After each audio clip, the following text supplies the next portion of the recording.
Hello fun and student of class 9th. In this video we will discuss more topics. So next topic is your green revolution. What is this? We have discussed in earlier videos about the use of modern farming techniques in which high yielding variety seeds, we have seen it, irrigation technique and your pesticides and chemical fertilizers. With the in India in 70s and 80s, what has happened that the use of these modern farming methods were adopted.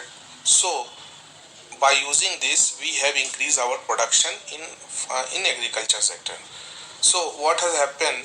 The introduction of these seeds and increased use of fertilizer and irrigation collectively and growing more crops which has grown is known as green revolution in India, which was associated with the increase in production activity of food grains in India and made India as self-sufficient in food grain. So earlier, before this green revolution, we were dependent on the foreign countries for the our food requirement. That is, we were importing the wheat from America and other European countries. But once we have become the self-sufficient through these techniques, then we are now self-sufficient. We have enough food capacity in India. We are not now are dependent on other countries.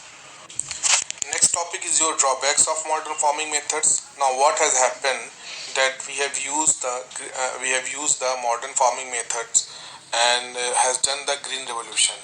This has increased our production, but there are some drawbacks as well that what we have adopted. Now, what are the drawbacks? So, following are the drawbacks of this method.